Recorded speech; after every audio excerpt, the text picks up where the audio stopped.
आप सभी को नमस्कार बंधुओं, कैसे हैं? आशा करता हूँ ठीक होंगे। आप सभी कमेंट में करके बताइएगा कि आप लोग क्या संस्कृत ऑप्शनल के बारे में आपका क्वेश्चंस है और किस चीज़ में के बारे में आप लोग चर्चा करना चाहते हैं, तो हम उसकी भी चर्चा कर लेंगे। यहाँ आप देख रहे होंगे संस्कृत ऑप्शनल यूपीएससी के बारे में हम लोग यूनिट वाइज यहाँ पर चर्चा करेंगे।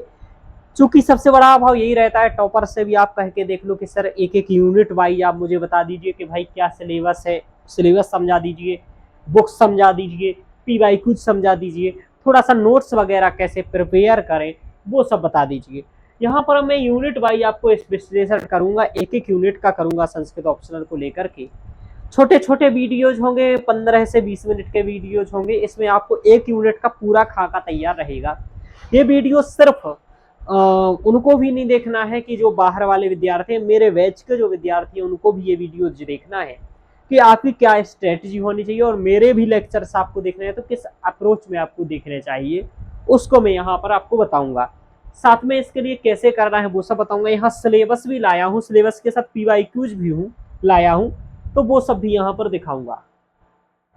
एक बात और, ये सब मैंने पहले भी बताया है आप लोगों को, लेकिन डिजिटल बोर्ड के अभाव में दिखा करके चीजें नहीं बताई हैं, तो अब यहाँ पर दिखा करके और पीवाईक्यूज आदि को भी मैं बताऊंगा। आप स्वयं लोग देखें तो मैं स्वयं के पीवाईक्यूज खुद ही निकलवाया हूँ, यानी कि ऐसा मुश्किल से बहुत कम ही होता होगा कि टीचर खुद का ही पढ़ने के लिए खुद पीवाईक्यूज निकलवा रहा है। मैं अपना पीवाईक्यूज खुद निकलवा करके रखा हूँ स्वयं के लिए, और इसका कारण ये कि 10 साल का पीवाईक्यूज आपके हाथ में होना चाहिए। उस सब की भी महत्ता को बताते हुए चर्चा करेंगे।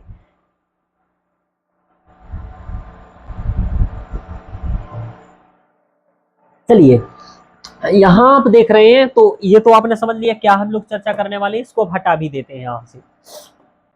देखिए, यहाँ आपका जो सिलेबस है, सबसे पहले तो आपको ये समझ लेना चाहिए, थोड़ा सा इसको समझा दूं, इसको और छोटा करके। सबसे बड़ी बात है, कुछ आपको बातें एकदम स्पष्ट या यहाँ पर समझ लेनी है कि आपके संस्कृत साहित्य जो वैकल्पिक है, इसमें आपके 2 पेपर होते हैं। थोड़ी सी बात कर लेते हैं। एक तो होता है पेपर 1 और दूसरा होगा पेपर 2। यहाँ पर हम अभी पेपर 1 की बात करेंगे। इन दोनों में ही 8 यूनिट होती है आपकी, और 8 ही आपके पेपर में क्वेश्चंस पूछे जाते हैं, यानी कि 8 यूनिट होंगी और 8 ही क्वेश्चंस पूछे जाएंगे, जिनमें से आपको सिर्फ 5 क्वेश्चंस ही अटेम्प्ट करने होते हैं। ठीक है, प्रत्येक क्वेश्चन 50 अंक का होता है, तो लगभग आपको 250 अंक का एक पेपर और 250 अंक का दूसरा पेपर, टोटल 500 अंक का ये आपका होता है। ये आपको मालूम होगा इतनी बात। यदि आपको इतनी बात मालूम नहीं है तो भी आपको यहाँ पर चल गई है मालूम कि पेपर 1 होता है, पेपर 2 होता है। पेपर 1 में भी 8 यूनिट होती है, पेपर 2 में भी 8 यूनिट होती है। पेपर 1 में भी 5 यूनिट अटेम्प्ट करनी होती है, पेपर 2 में भी 5 यूनिट अटेम्प्ट करनी होती है। कुछ यूनिट ऐच्छिक होती है, कुछ यूनिट अनिवार्य होती है, तो वो भी हम लोग लेकर के यहाँ पर बताते चलेंगे। अब देखो, जैसे कि मैं यहाँ आपको सिलेबस ही डायरेक्ट दिखा दूं तो थोड़ा सा और अच्छा रहेगा। ये है आपका सिलेबस। यहाँ पर आप देखिए, यहाँ एक यूनिट, दूसरी यूनिट, तीसरी यूनिट। ये जो तीसरी यूनिट है, इसमें तीसरी और चौथी दोनों यूनिट एक साथ है, इसलिए सिलेबस एक है। अब इसके बाद ये है 5वीं यूनिट, जहाँ 4 लिखा है वहां 5वीं यूनिट, ये 6वीं यूनिट, ये 7वीं यूनिट और ये 8वीं यूनिट। इसमें थोड़ा सा यूपीएससी ने गलत क्या किया है कि तीसरी और चौथी यूनिट का सिलेबस एक साथ कर दिया है, वरना क्या होता आपको कि ये वाला पोर्शन यहाँ से चौथी यूनिट का है, और ये 1 2 3 और 4 ये वाला तीसरी यूनिट का पोर्शन है। लेकिन तीसरी और चौथी यूनिट का पोर्शन अलग अलग नहीं है, इसलिए इसकी चर्चा भी हम लोग करेंगे। तो ये पेपर 1 का सिलेबस है। ऐसे ही आगे जाकर के पेपर 2 का भी सिलेबस है। आप यहाँ से देखो, पेपर 2 का सिलेबस है। यहाँ पर वर्ग 1, वर्ग 2, वर्ग 3, वर्ग 4, फिर 5वीं यूनिट, 6वीं यूनिट, इसके बाद 7वीं यूनिट और 8वीं यूनिट। तो सेकंड पेपर का सिलेबस ठीक है, ये हो गया। अब आपको हम यहाँ पर पेपर 1 की यूनिट 1 की बात करेंगे। पेपर 1 की यूनिट 1 में संज्ञा, संधि, कारक, समास, कर्तरी और कर्मणी वाच्य प्रयोग पर विशेष बल देते हुए व्याकरण की प्रमुख विशेषताएं, इसका उत्तर संस्कृत में देना होगा। देखो, व्याकरण की प्रमुख विशेषता, ये शब्द भी जोड़ा है पेपर में, और आप लोग यही शब्द नहीं पढ़ते हो। संज्ञा, संधि, कारक, समास, कर्तरी, कर्मणी वाच्य पर बल देते हुए, और व्याकरण की प्रमुख विशेषताएं। इससे निबंध पूछा जाता है तो आप लोग कर नहीं पाते हैं, वही मैं आपको यहाँ पर बताऊंगा। तो पहली यूनिट का सिलेबस क्या है, अब इसकी बात हम लोग डिटेल्स में करते हैं। यहाँ पर आपने देख लिया है, देख लिया। अब देखो, पेपर 1 में आपका है संज्ञा, यूनिट 1 में। दूसरा है संधि, तीसरा है समास, फिर है कारक, फिर है कर्मणी, कर्तरी, कर्मणी वाच्य।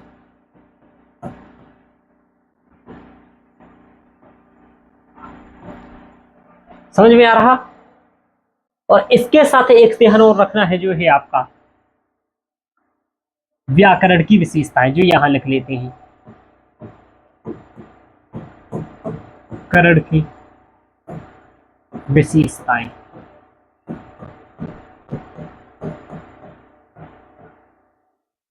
यानी कि 1, 2, 3, 4, 5, 6, ये आपको दिख रहा होगा व्याकरण की विशेषताएं, संज्ञा, संधि, समास, कारक, कर्मणी और कर्तृवाच्य। अब आप ध्यान रखना, इस चीज को समझने की आवश्यकता है आपको। अब आपको यहां पर देखना है कि इनसे क्वेश्चंस कैसे बन रहे हैं और इसको तैयार कैसे करोगे आप सभी चीजों को, कारक को और समास को। देखिए, अब सबसे पहले ये आया कि आपको जो ये पढ़ना है, संज्ञा, व्याकरण की विशेषताएं। जो व्याकरण की विशेषताएं पूछी जाएंगी, व्याकरण में आखिरकार होता क्या है। व्याकरण आपको भाषा से संबद्ध होता है। सबसे पहले कोई बोली बनती है, बोली के बाद उसके हम भाषा के रूप में तभी वो बनता है जब उसका व्याकरण बनता है। जैसे बुंदेलखंडी एक अभी वर्तमान में बोली है, यदि इसको हमें भाषा के रूप में परिणत करना होगा तो उसके लिए हमें इसके व्याकरण का सृजन करना होगा, व्याकरण के नियम बनाने होंगे। ऐसा क्यों किया जाता है? भाषा को स्थायित्व प्रदान करने के लिए, या फिर बोली को स्थायित्व प्रदान करने के लिए। अब यहाँ पर व्याकरण बना, तो व्याकरण भाई इसकी विशेषता क्या होगी? जैसे मैं आपकी विशेषता पूछूं, आपकी विशेषता क्या है, तो आपकी विशेषता हो सकती है आप ईमानदार हो, आप कर्तव्यनिष्ठ हो, आप अनुशासित हो, ये सब आपकी विशेषताएं। व्याकरण की विशेषताएं क्या होंगी कि भाई उसका समास कैसा है, उसका संधि कैसा है, उसका कारक कैसा है, उसकी उपसर्ग प्रक्रिया कैसी है, उसकी वर्णमाला की प्रक्रिया कैसी है, ये सब विशेषताएं होंगी। तो जब निबंध पूछे जाते हैं आपसे, वो व्याकरण की विशेषताओं से पूछे जाते हैं। और ये क्वेश्चन नंबर क्या होता है आपका? ये क्वेश्चन नंबर होता है आपका ई, ए, बी, सी, डी और ई। डी नंबर का और ई नंबर का क्वेश्चन होता है। क्वेश्चन 1 के अंतर्गत 5 क्वेश्चन होंगे, जिसमें एक होगा ए नंबर का क्वेश्चन, बी, सी और डी होंगे। आप कहें सर थोड़ा सा दिखा दीजिए, तो मैं आपको यहाँ पर पेपर का क्वेश्चन भी दिखाई देता हूँ, उसको देखते भी आप लोगों को चलना है। यहाँ देखो, ये आपका 2024 का है, लेटेस्ट पेपर है। सबसे पहले आपको यहाँ पर व्याकरण ही दिखेगा। खंड ए का क्वेश्चन ए दिख रहा है। क्वेश्चन ए में आपको दिखेगा ए, बी, सी, डी और ई। डी और ई नंबर का है। यही जो है ये मूलतः व्याकरण की विशेषताओं को लेकर के है। मैंने क्या कहा कि व्याकरण की विशेषता वह कहलाएंगी कि कारक का क्या वैशिष्ट है, संधि और ध्वनि विज्ञान का क्या वैशिष्ट है, इन सभी को लेकर के पूछा जाएगा। यहाँ क्या पूछा? उपपद विभक्ति है, कारक विभक्ति बली विभक्ति भिन्नत्व प्रदर्शित, कि चूंकि कारक में 2 प्रकार की विभक्तियां होती हैं, एक तो होती उपपद विभक्ति और एक होती है कारक विभक्ति, जिसे मूल व्यक्ति कहते हैं। तो उपपद विभक्ति क्या है सबसे पहले ये, और कारक विभक्ति क्या है, इन दोनों में भिन्नत्व पूछा है कि दोनों में भिन्न क्या होता है। दूसरा, दोनों के उदाहरण देकर के यहाँ पर आपको सिद्ध करना था। यानी कि आप सबसे पहले बताते कारक क्या होता है, फिर आप बताते उपपद विभक्ति क्या होती है, फिर बताते कारक विभक्ति क्या होती है। उपपद विभक्ति बता करके 4-5 उदाहरण देते, कारक विभक्ति बता करके 4-5 उदाहरण देते। थोड़ा सा कारक का महत्व लिखते हुए और निष्कर्ष लिख देते। इतना करते हुए आप 10 नंबर का आंसर लिखते। आज कारक की विशेषताएं पूछा, कभी समास की विशेषताएं पूछता है, कभी उपसर्ग की विशेषताएं पूछेगा, कभी सुबंत की विशेषताएं पूछेगा, कभी तिगंत की विशेषताएं पूछेगा। तो डी और ई नंबर का अभी यहाँ पर पूछा है द्वंद्वस्य प्राणी तुर्य सैनांगानाम इत्यस्य सोदाहरणम व्याख्यानम कुरुत। ये द्वंद्व समास का सूत्र लेकर के पूछा है और इसके सोदाहरण व्याख्या करना है कि इस सूत्र का पहले तो आपको ये बताना पड़ेगा ये द्वंद्व समास को लेकर के सूत्र है, ठीक है। ये समाहार द्वंद्व से लेकर के है। यहाँ फिर आपको बताना पड़ेगा क्या है कि इस सूत्र का अर्थ बताएंगे आप, अर्थ के साथ इसके उदाहरण बताएंगे कम से कम 4 से 5, जैसे इसमें पाणी च पादौ च पाणी पादम आदि आदि इस तरीके से आप उदाहरण बताते हुए फिर इसका निष्कर्ष लिखते हुए समाप्त करेंगे।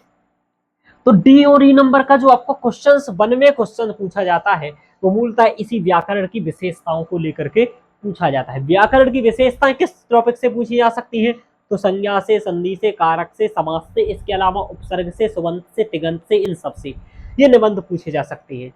अब आपको क्या करना पड़ेगा? तो इसके लिए आपको निबंध बनाने पड़ेंगे संभावित कम से कम 10 से 12 निबंध, आपको 15 निबंध के आसपास 12-15 निबंध आपको प्रिपेयर करना पड़ेंगे। जैसे आभ्यंतर प्रयत्न पर निबंध पूछा गया है, बाह्य प्रयत्न पर पूछा गया है, आपसे ध्वनि विज्ञान पर पूछा जा सकता है, आपसे संधि पर पूछा जाएगा, आपको क्रमशः एक एक समास के भेदोपभेद पूछे जा सकते हैं, उस पर निबंध पूछा जा सकता है, कारक पर निबंध पूछा जा सकता है, सुबंत पर निबंध पूछा जा सकता है, तिगंत पर निबंध पूछा जा सकता है। तो इन सभी टॉपिक्स पर आपको निबंध बनाने हैं। कम से कम 2.5 पेज 3 पेज का निबंध बनाइएगा, पेपर में आपको 2 पेज का निबंध लिखना है। ये हो गया। अब रहा ए, बी और सी, ये 3 क्वेश्चंस पूछे जाते हैं। ए, बी, सी, डी और ई की बात कर लिए, निबंध ही आ रहा है। पिछले 4-5 वर्ष का पेपर आप देखेंगे तो ये सेम पैटर्न है, और 4-5 वर्ष का नहीं 10 वर्ष का भी लगभग पेपर देखेंगे तो ये सेम पैटर्न है कि डी और ई में व्याकरण पूछता है। हालांकि पहले आप 2020 के 21 से पहले के क्वेश्चंस देखेंगे तो हो सकता है आपको यहाँ पर डी और ई नंबर के पोर्शन में एक क्वेश्चन साहित्य का भी दिख जाए, जो आगे साहित्य से भी यहाँ आकर के पूछ लिया जाता था इससे पहले। तो आपको पीवाईक्यू में ऐसा दिखेगा। ये सब जो बातें मैं बोल रहा हूँ, मैं ये 10 साल का पीवाईक्यू का एनालिसिस खुद करके बोल रहा हूँ, तो आप लोग भी 10 साल का पीवाईक्यू निकाल के अपने सामने रखेंगे 10-15 वर्ष का और एनालिसिस करेंगे। अब ए, बी और सी की बात करेंगे और आगे इन टॉपिक्स को हम लोग समझेंगे। चलिए अब देखिए, अब है संज्ञा प्रकरण। आपको संज्ञा प्रकरण में मूलतः कितने सूत्र हैं? तो ये आपको मालूम है कि 14 सूत्र हैं। इसमें मात्र 14 सूत्र ही हैं और इन 14 सूत्रों का अध्ययन करना, उनमें से कुछ महत्वपूर्ण सूत्र हैं। अब आया संधि। संधि बड़ा है, अच संधि है, आप यहाँ पर पढ़ेंगे, हल संधि पढ़ेंगे और विसर्ग संधि पढ़ेंगे। ये 3 ही संधि मूलतः पढ़ेंगे। अब इसके भी भेद होते हैं, संधि 8 प्रकार का है, आदि आदि। ऐसे ही समास प्रकरण आपका है। समास में आप पढ़ेंगे समास मूलतः समासा, समसनम, समासा कह के समासा पंचधा की बात होती है कि 5 प्रकार का समास है। फिर आप कारक की बात करेंगे तो आप कारक में 6 समास कहते हो, लेकिन आप 7 विभक्तियों के सूत्र पढ़ने ही होते हैं आपको, तो 7 ही मान करके चलो। कर्मणी कर्मत्री वाच्य पढ़ना है। अब इसमें आपको जो मूलतः यहाँ पर ग्रंथ के लिए बता दूं, तो ये जो आपका लगा हुआ है ये मूलतः वैयाकरण सिद्धांत कौमुदी के सभी सूत्रों को लेकर के यहाँ पर चलना है। वैयाकरण सिद्धांत कौमुदी भट्टोजी दीक्षित का है। यह है भट्टोजी दीक्षित का, ठीक है, दीक्षित का ग्रंथ है, भट्टोजी दीक्षित जी का ग्रंथ है। तो इसके आधार पर कारक पढ़ना है। बाकी संज्ञा संधि आप ये लघु सिद्धांत के आधार पर पढ़ेंगे। संज्ञा लघु सिद्धांत के आधार पर समसंधि भी पढ़ना है, समास भी पढ़ना है। कर्तृकर्मवाच्य किसी भी रचनानुवाद से आप पढ़ सकते हैं। रचनानुवाद कौमुदी आप कपिल देव द्विवेदी जी की बुक है, कपिल देव द्विवेदी, इनकी बुक से पढ़ सकते हैं। और भी कहीं से वीडियो आदि के माध्यम से भी ये कवर कर सकते हैं। एक क्वेश्चन सी मात्र से आता है, 1 या 2 क्वेश्चन हर बार देखे जाते हैं। जैसे कि कर्तृकर्मणी वाच्य की यहाँ पर बात करेंगे क्योंकि इसका सबसे कम है और 1-2 ही क्वेश्चन हर बार आता है, तो देख लेते हैं। जैसे 2024 में क्या आया, तो देखो कर्तृकर्मणी वाच्य का हमेशा ए नंबर के पोर्शन में आता है, जैसे, और इसके अलावा कहीं भी नहीं दिखेगा, यानी कि बी और सी में नहीं दिखेगा, ए में ही आएगा हमेशा। यहाँ पर लिखा है तुम पुस्तकम पठसी वाच्य परिवर्तनम क्रियताम, कितना सरल है। तो ये कभी कभी सरल भी देता है वाच्य परिवर्तन, कभी कैसे। 1 नंबर का हो गया। ये यहाँ पर 10 क्वेश्चन है और 10 नंबर के हैं, प्रत्येक को आप 1 मिनट से ज्यादा नहीं देंगे पेपर में। और क्या पूछा, और कोई पूछा क्या? नहीं पूछा।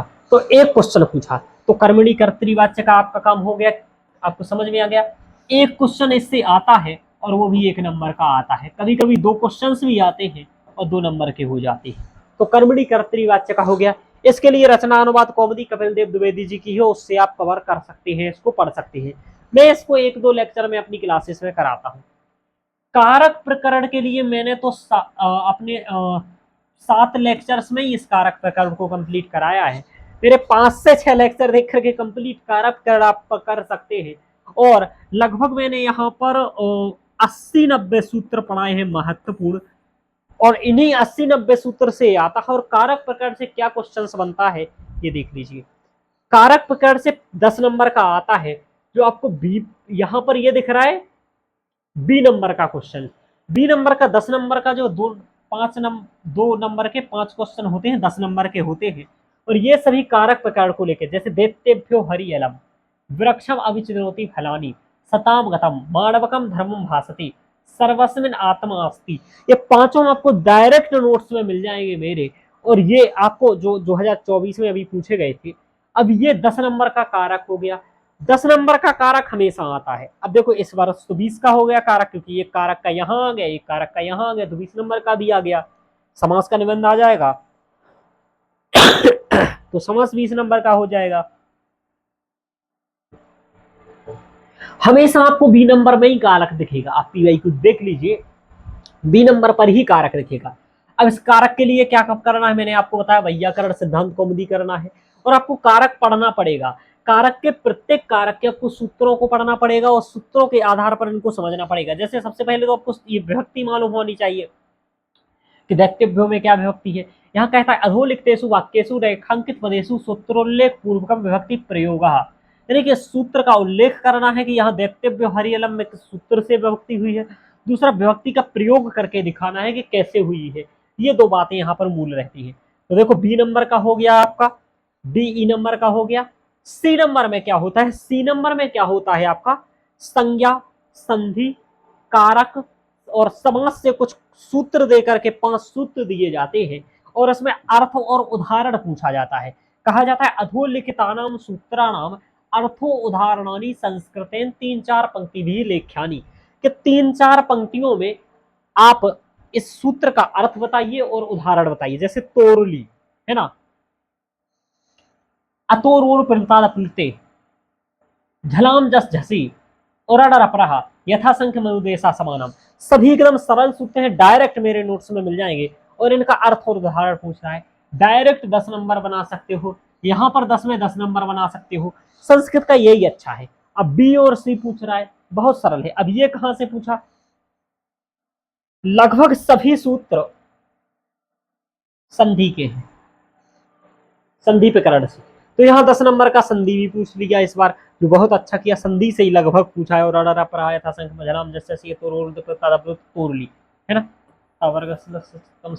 चलिए इस तरीके से है, ये हो गया। अब यहाँ पर 1-1 नंबर के ये आते हैं। इसमें कहां कहां से आते हैं, इसमें एक तो देखो संधि से आएगा। किससे आ रहा, संधि से आएगा। जैसे ये देख लीजिए, उपोसति इत्यत्र सूत्रोल्लेख पूर्वकम संधि विच्छेद करना है। गंगोदकम इत्यत्र सूत्रोल्लेख पूर्वकम संधि स्थिति करना है। ये आपने वाच्य परिवर्तन का देख लिया। इस संयोग संज्ञा विधायक सूत्रम लिखा है कि संयोग संज्ञा कौन करता है ना।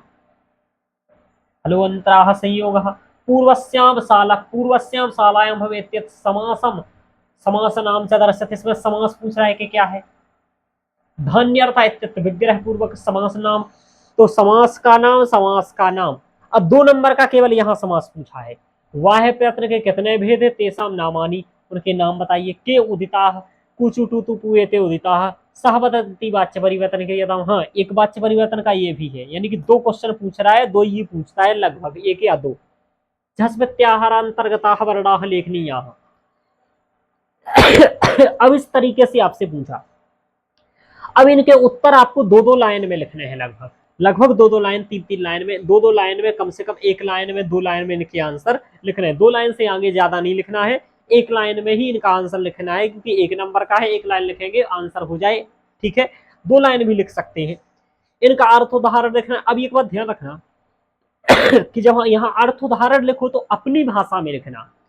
यहां पर आप ये मत करना कि आप लघु सिद्धांत कौमुदी का डायरेक्ट अर्थ उतार रहे हैं, ऐसा आप नहीं करेंगे, आप अपनी भाषा में लिखने का प्रयास करेंगे। ये हो गया, बस इतना ही आपसे 5 क्वेश्चन व्याकरण के रहेंगे। अब इस 50 में से आराम से आप 45-40 नंबर ला सकते हो। अब जैसे समास का महत्व क्या कितना पूछा जा रहा है, अब इसके में आप देखो, यहां पर अब हम लोग बात कर लेते हैं एक एक का। संज्ञा प्रकरण से क्या होता है, हर बार आपको देखेंगे तो निबंध छोड़ दो, ये डी और ई वाला, तो मुश्किल से आपको संज्ञा प्रकरण से 3 से 4 नंबर के क्वेश्चंस दिखेंगे, कभी 6 नंबर के भी क्वेश्चंस दिखेंगे। जैसे इसी बार की हम लोग यदि बात करें तो देख लीजिए संज्ञा प्रकरण से क्या क्या है। पहला एक नंबर का झस प्रत्याहार पूछ लिया गया, फिर पूछा बाह्य प्रयत्न 2 नंबर का हो गया, केवदिता 3 नंबर का हो गया, ठीक है, संयोग संज्ञा 4 नंबर का हो गया। तो 4 नंबर का इसमें से पूछ लिया, यानी कि 10 में से 4 पूछ लिए। आगे देखो, बाकी यहां पर कोई सूत्र नहीं पूछा, यहां पर कुछ नहीं पूछा, यानी कि 4 नंबर का पूछा। तो 3 से 6 नंबर 4 नंबर का ये संज्ञा प्रकरण पूछता रहता है, और बहुत सरल है। 14 सूत्र पढ़ना है, 14 सूत्र में से यदि 4 नंबर यूपीएससी में मिल रहा है तो बहुत अच्छी बात है। संधि से इस बार अच्छा खासा 5 सूत्रों का सूत्र पूछ लिए गए, उनका उदाहरण पूछ लिया गया, इनके 10 अंक का यहाँ पर संधि से पूछ लिया गया। समास का क्या पूछा गया यहाँ पर देख लीजिए इस बार। तो समास की यदि बात करें तो समास में यहाँ पर एक धान्यर्था में पूछ लिया, और पूर्वस्याम शालाएं यानी कि 2 नंबर का समास पूछ लिया। ठीक है, अब रहा समास 2 नंबर का पूछ लिया गया, कारक 10 नंबर का पूछ लिया गया, ठीक है, और कर्तृकर्म वाच्य 2 नंबर का पूछ लिया गया। तो 2 नंबर 10 नंबर कितना हो गया, 12 नंबर, 12 नंबर और 2 नंबर 14 नंबर, 14 नंबर और 10 नंबर 24 नंबर, 24 नंबर और 4 नंबर 28 नंबर, और 28 नंबर और इधर उधर हो गया होगा एक क्वेश्चन, और 20 नंबर का ही, तो 28 और 20 48 हो रहा है, एक क्वेश्चन इधर उधर हो गया होगा कुछ, तो इस तरीके से 50 नंबर का। यानी कि ये आपने देखा क्वेश्चंस कैसे पूछे जा रहे हैं ये। अब इनको पढ़ने के लिए क्या करना है, आपको बुक्स मैंने बता भी दिया कि आपको केवल इसको वैयाकरण सिद्धांत की भट्टो। अब आपको एक बात ध्यान रखना है, क्या सर ये मुझे स्वयं से समझ में आ जाएगी? देखो ये समझना थोड़ा सा कठिन हो सकता है आपको बुक्स, क्योंकि यदि आपने पहले से बुक्स नहीं पढ़ा है तो आपको कठिन हो सकता है। अब आपको दूसरा ये कि अब इसमें समस्याएं क्या क्या आएंगी कि सर बुक्स कैसे पढ़ें। तो बुक्स हमने आपको बता दिया है, वो बुक्स आप मंगा सकते हैं, आराम से आपको मिल जाएंगी, और उसको आप स्वयं पढ़ पाए तो पढ़ सकते हैं, वरना आप किसी टीचर की सहायता ले सकते हैं यहाँ पर। ठीक है, जो मेरा बैच ज्वाइन करते हैं वो स्वयं ही पढ़ लेते, तो मेरे से ही पढ़ लेते हैं। अब आपको क्या करना है, निबंध लिखने हैं। सबसे बड़ी बात, जो सबसे कठिन बात है वो निबंधों की है। आपको कम से कम 12 से 15 निबंध बना करके लिखना है इसमें। आप ये वाली बात देखो, यहाँ पर जो ये डी और ई नंबर का निबंध आ रहा है ये सबसे इंपॉर्टेंट हो जाता है, तो आपको यहाँ पर निबंध बना लेने हैं, निबंध बना लेना है, ये बात का ये काम करना है। इसके बाद आपको टेस्ट लिखना है टाइम से, टेस्ट लिखना है वो भी टाइमिंग से। इसको क्यों करन लिखना है, क्योंकि सबसे बड़ी समस्या जो इस यूनिट में आएगी आप ये पेपर 40 मिनट में आपको ये करना है मतलब जो मैं कहता हूं कि 40 मिनट में आप व्याकरण वाला पोर्शन कर लीजिए। आप इसको ए नंबर वाले पोर्शन के 10 क्वेश्चन को केवल 10 मिनट दीजिए। इसको करने के लिए आप क्या करिए, 8 मिनट दीजिए। इसको करने के लिए 8 मिनट दीजिए, ठीक है, और 8-8 मिनट करके इनको दे सकते हैं, है ना। तो 8 चौका 32 मिनट हो गया। 4 क्वेश्चन आपको 8-8 मिनट में करना, एक को आप 10 दे दीजिए तो हो गया 42, यानी कि 40-42 मिनट में। इसको भी वैसे 8 ही देना है ऊपर वाले को। 40-42 मिनट में यदि आप व्याकरण कर लेते हैं तो आप ये समझो कि आपके यहाँ पर नंबर यदि ठीक से करते हैं तो आप 40 नंबर ला सकते हैं केवल व्याकरण में, यदि ठीक से पढ़ लेते हैं। ये हो गया। अब यदि आप मेरे साथ जुड़ना चाहते हैं तो भी आप इस चीज को पढ़ सकते हैं, एक एक चीज को। ये हो गया। अभी आपका यदि पेपर 1 को लेकर के, जैसे अब देखो मैंने क्या कराया है, मैं भी आपको डायरेक्ट टैब में दिखाई देता हूं। तो मेरे में भी देख लीजिए मैंने क्या किया है यहाँ पर। देखो आप मेरे यहाँ जाएंगे जीएन शास्त्री सर्च करके, तो यहाँ पर देखो ये कोर्स है। आपको जब मैं बैच में ऐड करूंगा तो वहां पर इससे कहीं ज्यादा लेक्चर दिखेंगे। ये पेपर 1 है, पेपर 1 पर क्लिक किया आपने, पहला यूनिट लिखा है व्याकरण संधि या संधि समास और कारक, इस पर क्लिक करेंगे। केवल मात्र 43 लेक्चर हैं, आपको सही 23 लेक्चर अभी इसमें है, 25 लेक्चर के करीब होंगे इसमें, अभी 1-2 लेक्चर और अपलोड होंगे, तो 23 लेक्चर है मात्र।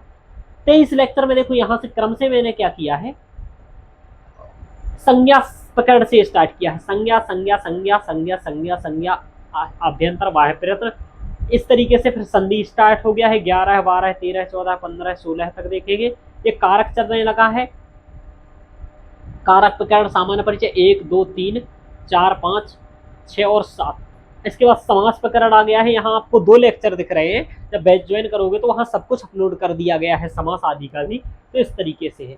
2 लेक्चर और कर्तृक्रमवाच्य के भी अंदर अपलोड है, तो वो भी आपको दिखेंगे। तो वो हो गया, ये हो गया आपका क्या वीडियोज वाला पार्ट। इसमें आपको कंप्लीट सिलेबस पढ़ लेना है।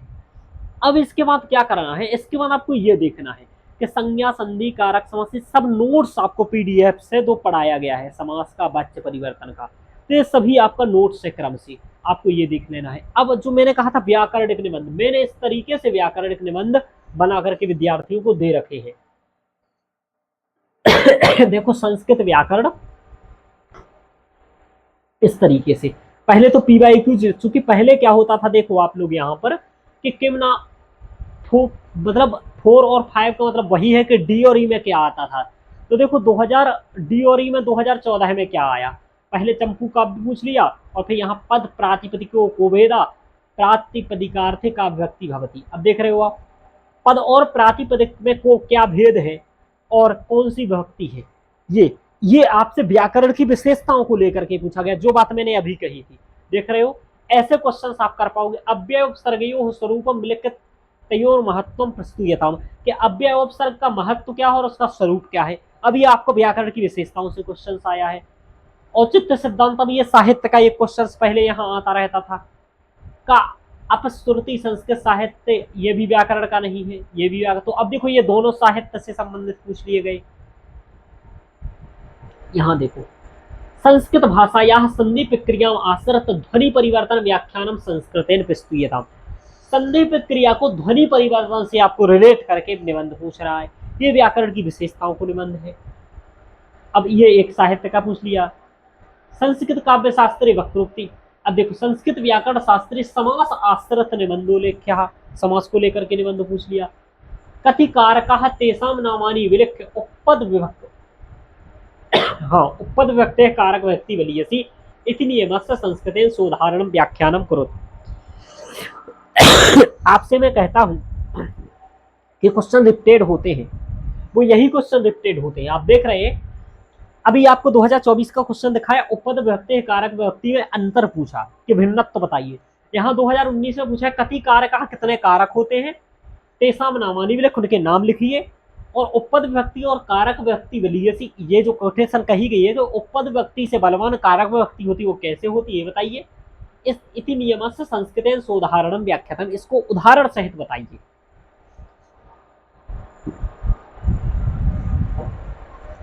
तो क्वेश्चंस भी यहाँ पर रिपीटेड होते हैं, आगे देखेंगे ऐसे व्याकरण में। तो इस तरीके से निबंध मैंने इसमें सबसे पहले क्वेश्चन ही, तो सबसे बड़ी बात क्या है, मैं कंफ्यूज में नहीं रखता हूँ विद्यार्थियों को, नोट्स में ही आपको आंसर क्वेश्चंस दे करके रखता हूँ। आप लोग जो कहते हैं कि मैंने नोट्स देखना है सर, यही है।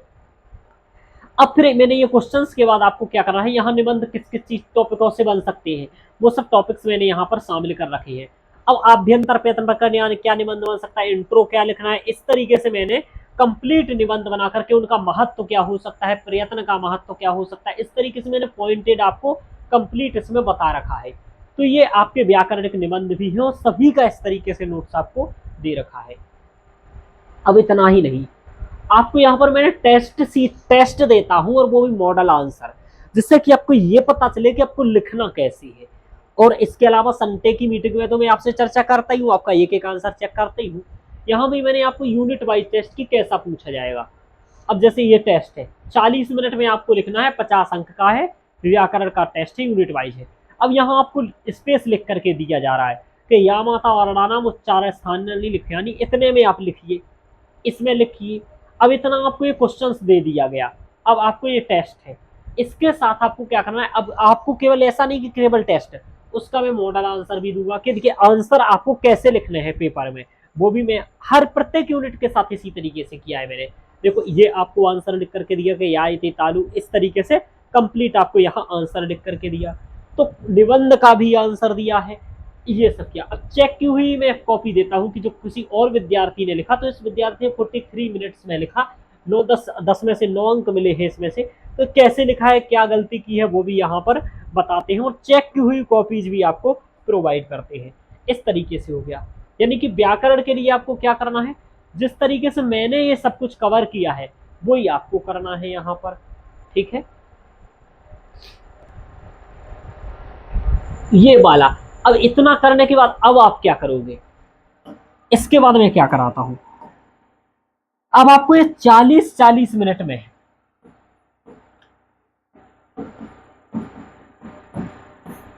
10 टेस्ट लिखने हैं और वो 10 टेस्ट PYQs भी लिखना है आपको 2013 से लेकर के अब 2024 तक के पेपर को यूनिट वाइज लिखिए कि 40 मिनट में व्याकरण का टेस्ट हम लिखेंगे अपने से बैठ करके, और सर से प्रत्येक संडे की क्लास में चेक कराएंगे। यदि ऐसा आप करा लेते हैं तो आप ये मान के चलिए 50 में से 40 अंक आप मेरे से पढ़ने करके आराम से ला सकते हैं। और ये बहुत ज्यादा बड़ी बात नहीं है, केवल आपने मात्र देखा 23 वीडियोज दिख रहा है। यदि आप एक दिन में 2 वीडियोज कर लें तो 12 दिन में कवर कर लेंगे व्याकरण, यदि बहुत अच्छे विद्यार्थी हैं। और यदि बहुत अच्छे नहीं है तो एक दिन में 1 वीडियो करेंगे तो भी आपका तैयार हो जाएगा। तो इस तरीके से व्याकरण पोर्शन जो काफी बड़ा, जो आपको लगता है बहुत आसान है, ज्यादा कठिन है नहीं, बस प्रॉपर पढ़ने की आपको आवश्यकता है। तो मेरे भी विद्यार्थियों को यही सब करना है, व्याकरण को पढ़ते जाना है। हैंड रिटन आपको नोट्स बनाना है, जो मैं बनवाता हूँ, कहता हूँ कि हैंड रिटन बनाइए, इस तरीके से आपको करना है। जो बाहर वाले विद्यार्थी हैं उनको भी इसी तरीके से करना है। आपको करना क्या है, आपको एक तो इसमें जो मैंने आपको पहले यहाँ पर बताया वो ये बातें आपको ध्यान रखनी है कि आपको निबंध बना लेने हैं। जैसे मैंने आपको निबंध दिखाया ना, ऐसे आप निबंध बना लीजिए। प्रत्येक टॉपिक्स पर आप बना करके लगभग 15 निबंध बना लीजिए। आप सभी सूत्रों को पढ़ करके उनके नोट्स बना लीजिए, यानी कि सूत्रों का अध्ययन करके नोट्स बना लीजिए। बुक्स के बारे में मैंने आपको बताया कि लघु सिद्धांत कौमुदी है एक बुक तो आपकी, दूसरी आपकी वैयाकरण सिद्धांत कौमुदी है, तीसरी आपकी रचनानुवाद कौमुदी है। इन तीनों बुकों से आपका काम हो जाएगा, लघु सिद्धांत, वैयाकरण और रचनानुवाद कौमुदी।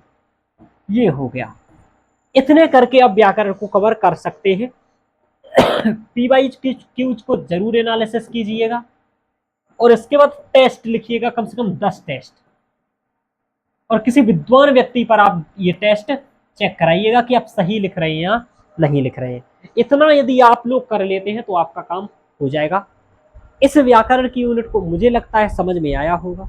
व्याकरण के पोर्शन को लेकर के कोई भी आपका A to Z क्वेश्चन हो, आप कमेंट में डालेंगे और मुझसे पूछ सकते हैं कि ये क्वेश्चंस मुझे कैसे करना है, या कुछ भी आपको लग रहा है कि ये मुझे पूछना है व्याकरण को लेकर के। कुछ भी आपका डाउट हो, टॉपर्स वगैरह का इस पर कहना क्या होगा, कुछ नहीं होगा। संज्ञा संधि कारक संगत से इनके सूत्रों को पढ़िए, उनके अर्थ को समझिए और कैसे इनके आंसर लिखने हैं।